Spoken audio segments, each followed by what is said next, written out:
This is a small storeroom of the Lost Property Department of the London County Council. There are many such rooms, but they're rarely visited anymore because the property stored dates back to the war.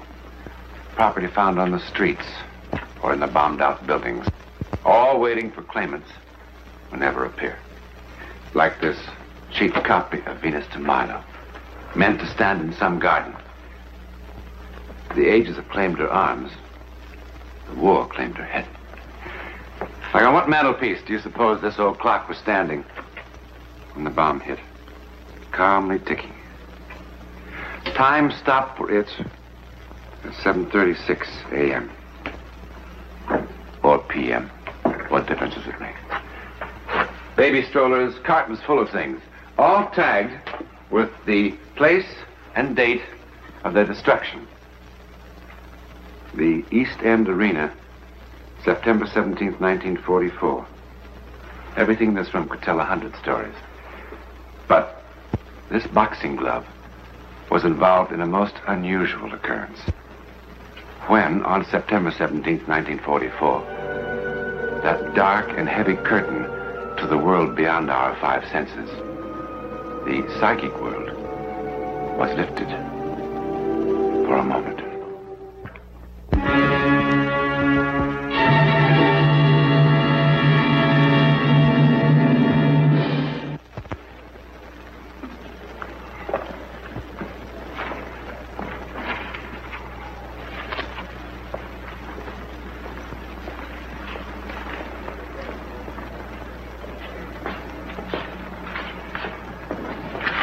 Mike. Hello, Yank. Sorry I'm late. Oh, it's all right. I had a bit of shopping to do. Fish and chips. I know. But we're betting the purse, aren't we? I'm financing dinner out of my own pocket, you might say. Never mind. We'll have a real feed after the fight. What kind of odds you get? 3 to 1 for the old 30 quid. That means we'll get 120 pounds if we win. That'll give us something in our pockets when we go up to the Midlands. Birmingham. Oh, they love light heavyweights up there. Do you see the doctor? Where do we go to eat? Well, in the dressing room. Get any coffee? Coffee costs extra. Well, I could sure use some.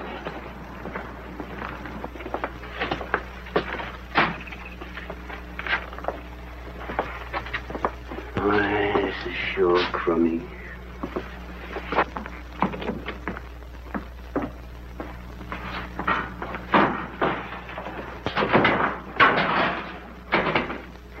Here, did you see the doctor? Yeah, I saw him. Oh, Whitey. Please, go get some coffee. Oh, what do you want coffee for? It'll only keep you awake. I want you to have a couple of hours shut-eye before the fight. Coffee never bothered me. You know that. What doctor? How do I know what doctor? Well, you must remember something about him. I walked up the street and there was a doctor's office. What street? Queen Street. Oh. That would be Dr. Duggan. Yeah, I think so. Yes. He has a big sign hanging out over the wall, like a blinking cinema. Arthur A. Duggan. Sounds like him. Yes. Only that sign was knocked down in a bombing raid 6 months ago. Well, then maybe it was someone else, and maybe it wasn't Queen Street.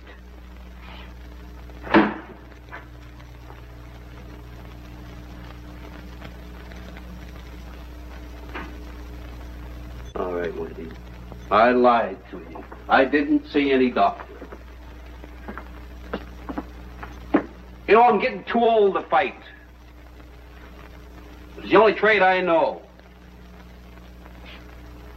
You know something, Whitey? The Army wouldn't even have me. That's why I'm in the Merchant Marine now. And why don't you ship out? Oh, I intend to. But I just wanted a little money. I got my eye on a bar and grill. You ought to see this place. It's a real pretty place. That's a pub. It's a nice little place up in Hoboken way.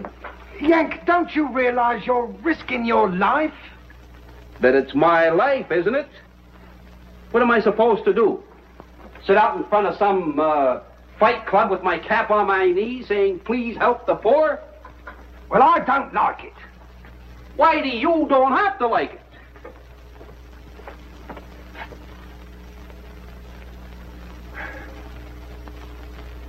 Never mind. I'll get you some coffee. Anybody need some coffee? I take it this is your fighter. Mr. Sanderson, Yank Dawson.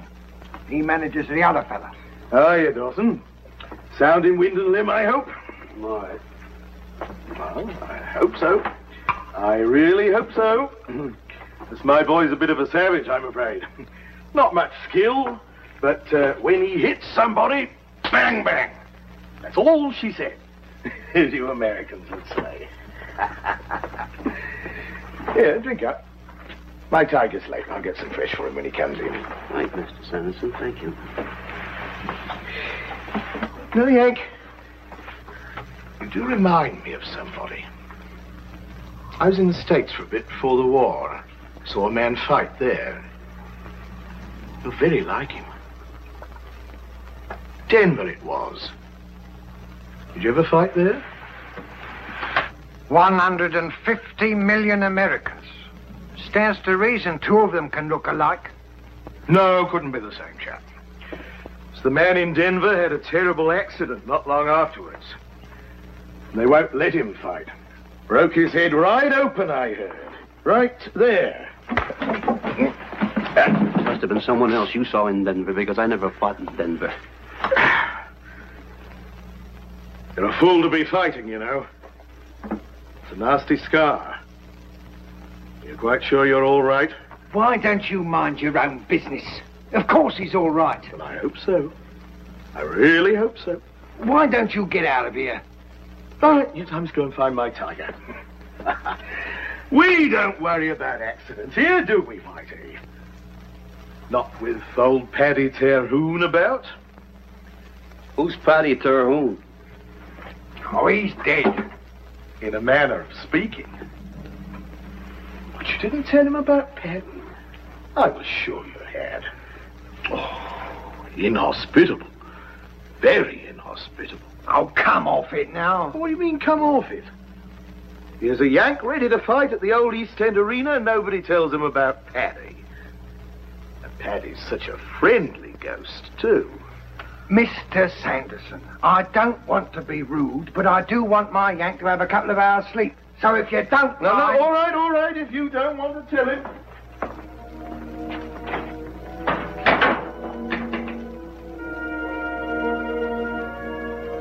Well, little rub down is what you need.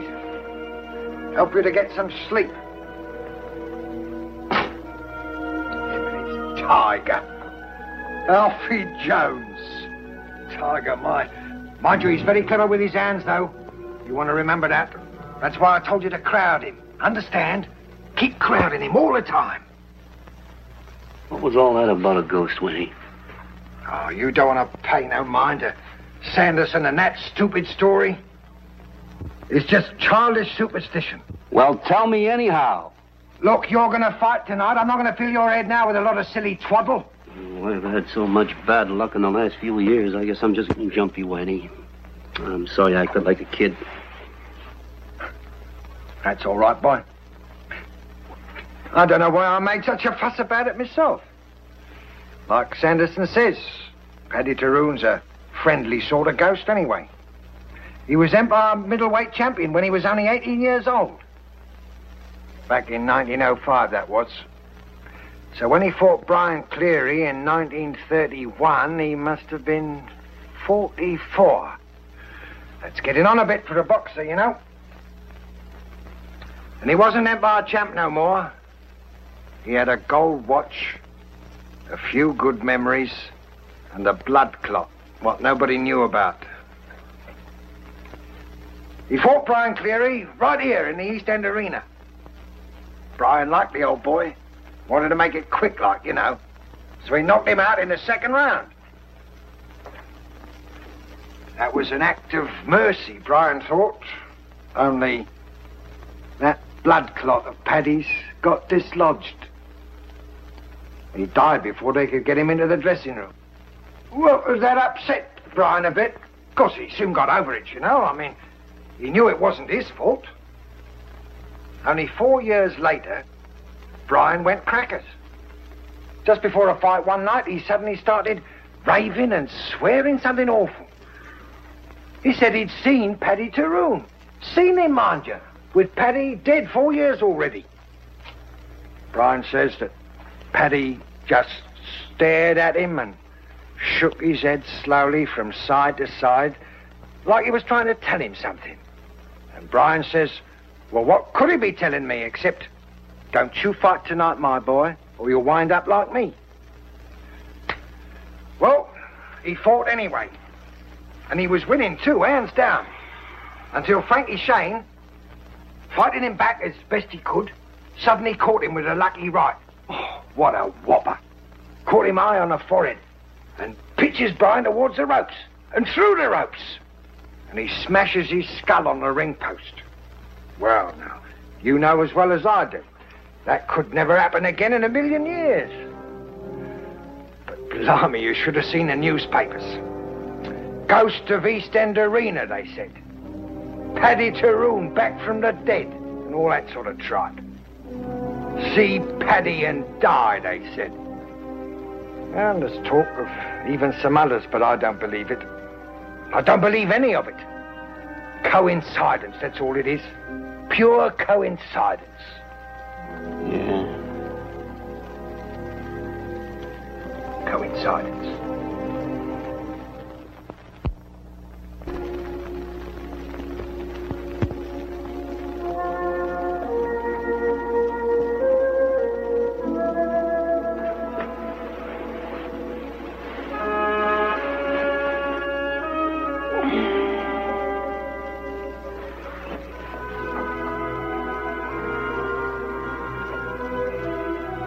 Who are you?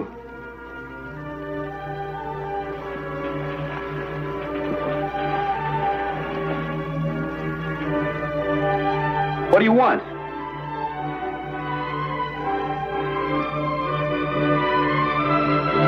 Whitey! What's going on here? Isn't there, Whitey? I saw. Who? The fellow you were telling me about, Paddy Tyrone, he's standing in there. Ah, you must be dreaming. He's in there, I swear. Look for yourself.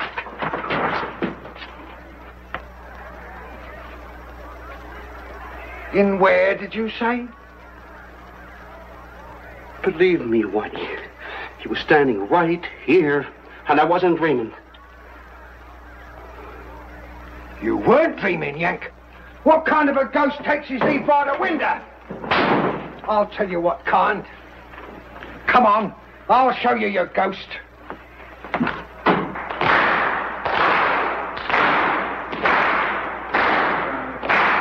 Listen to him out there.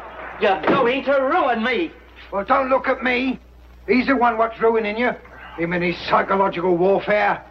I got contracts with the both of you. Well, we are ready to fight. Then you two can fight. I'll tell you straight out, my boy isn't going into the ring until he admits what he done and apologizes for it. And just what am I supposed to have done? I had somebody to impersonate Paddy Tyrone. That's what you've done. Trying to scare my boy. What's all this about? That ghost was a fake. Well, maybe it was, but that doesn't prove that I had anything to do with it. Who else? Who else had reason? It's your boy we're fighting, and you was offering odds of 5 to 1. Got confidence in Alfie, that's all. Well, that's another thing. Look at him. Cool as a cucumber. Quiet as can be. Here, got nothing to do with me. I'll say fight. Well, that's just it. Your opponent saw Paddy Tyrone, and you say fight. Aren't you scared you're gonna kill him? Cleary and Kawicki saw the ghost and they was killed in the ring. Why doesn't it bother you that the man you're fighting is going to die? I'll tell you why. Because it's a fake and you know it. If what you say is true, it's a case for the Boxing Control Board.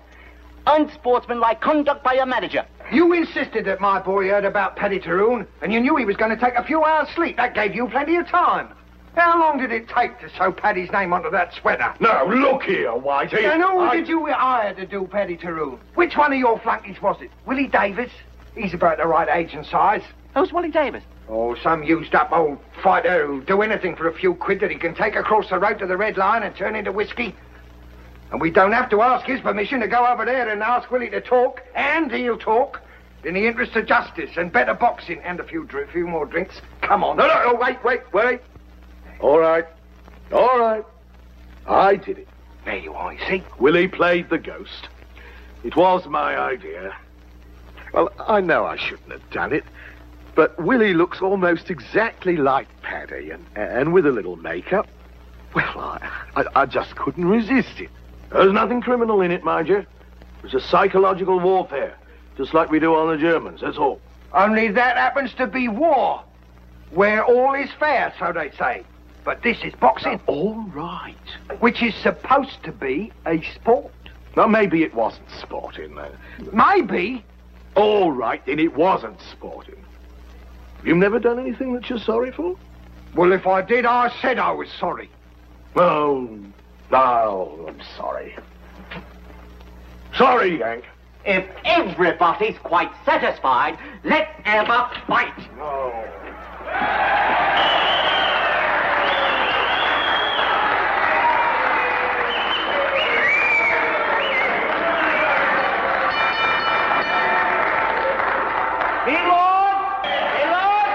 Ladies and gentlemen, Eastside Sporting Club, thanks for this promoter. 10 3-minute rounds, Eastside's own favorite, 11 stone, 9 Alvin Jones.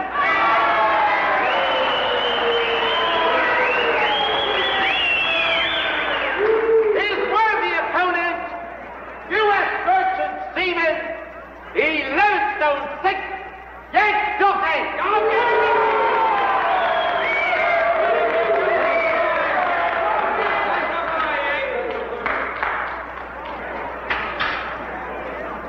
Follows all the rules. I'm good on a street fight. Shake hands. Come on, boss.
Now then, what happened over there? Did you just get careless? That fellow I saw in the dressing room. You know, Davis? Well, what about him? He's sitting up there in the last row. I saw him. It kind of confused me, I guess. So Sanderson's still up to his tricks, is he? I'll flay him alive.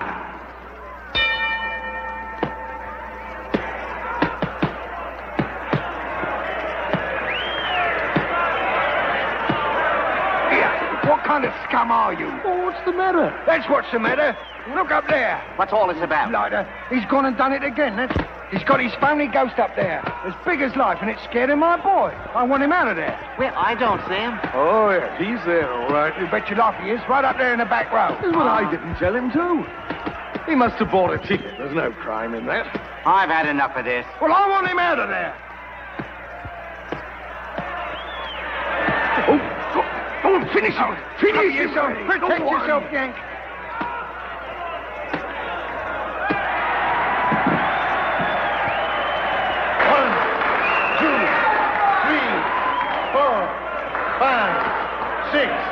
Seven, 8, 9, 10. Don't touch him. He mustn't be moved. Let's get him to the dressing room. No, he must not be moved. Get a doctor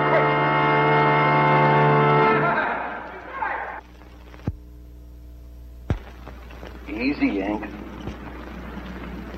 How do you feel? All right, I guess. You want to try to sit up? Yeah. Will it be all right, Doctor? Yeah, he's had a slight concussion, but he'll definitely be all right. Yeah, you hear that, Yank? You're going to be fine, boy. I didn't say he'd be fine. I said he'd be all right. No more fighting, Yank. You hear that? I guess you're right, Doc. Well, let him rest here for a few minutes. Then he can get dressed and go home. Oh, bring him in to see me tomorrow. Righto, Doc.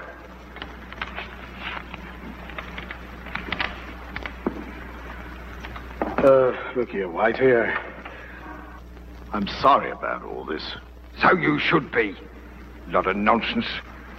Your boy would never have beat him if he hadn't been distracted. Is there a Mr. Sanderson here? I'm Sanderson. Mr. Sanderson? Yes? It's the devil's own time finding you, sir. Do you know this man? Yes, Willie Davis. Why were you sitting in the back row, Willie? Beg your pardon, sir, but the only place he's been sitting is at the police station. Under the influence, as you can see. But he couldn't. I picked him up in the Red Lion pub. There was some there that said he stole the money he spent there.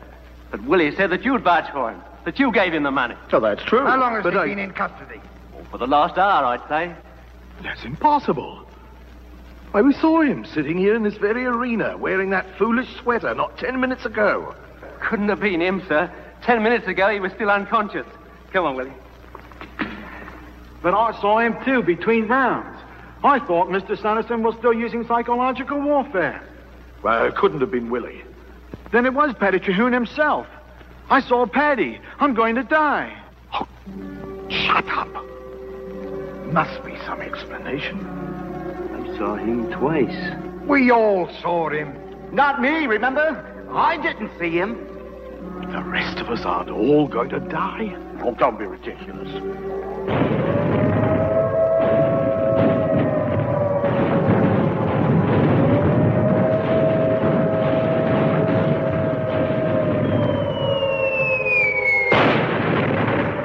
The German bomb, aimed presumably at the waterfront, struck the East End Arena about 12 o'clock. The newspapers called it good fortune that only 5 people were in a building that only a few hours before had held so many more. 4 were killed. The promoter Collins survived to tell what happened. And thus the legend of Paddy Terhune was once more revived. If you see Paddy, you die. But is that all it really was? I mean, a legend. Well, of the 5 men, the promoter Collins was the only one who didn't see Paddy. He was also the only one who didn't die.